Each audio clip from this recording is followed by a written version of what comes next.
There's something eerie about places like this. You stand here on an ordinary looking bit of coast at Helen's Bay, the water lying calm enough, and then you read the sign and you realise this was never just a viewpoint. This was Grey Point Fort. Built between 1904 and 1907, this place was part of the shield around Belfast, a coastal battery meant to stop enemy ships forcing their way toward one of the most important industrial ports in these islands. Back then, Belfast wasn't just a city, it was a target. Shipbuilding, engineering, trade, war production, all of that made this stretch of water worth defending.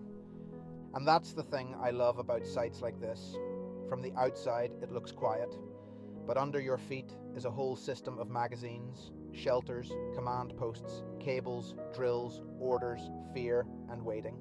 A place designed for the moment somebody out there on the water made the wrong move. As you come up the ramp, you can feel the layout starting to make sense. This was not built to look dramatic, it was built to work. Everything here served the guns, the paths, the storage, the shelters, the observation points, the ammunition spaces. All of it revolved around getting those great 6-inch pieces into action as fast and as safely as possible. Grey Point's job was simple in theory but deadly serious in practice. Control the entrance to Belfast, identify shipping, challenge it, and if necessary, open fire.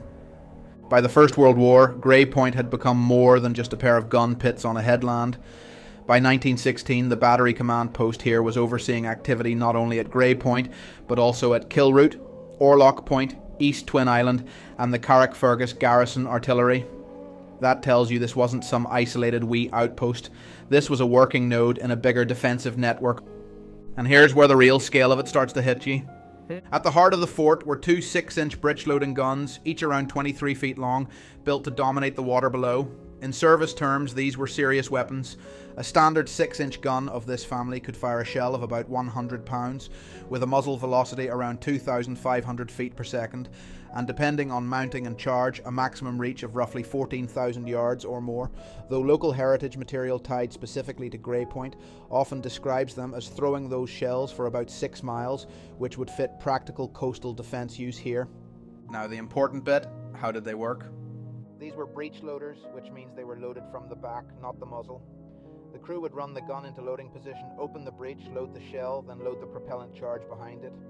The breech mechanism closed and sealed the chamber. The layer set direction and elevation, and once fired, the recoil system absorbed the shock, so the gun didn't simply smash itself apart and could be brought back on target again.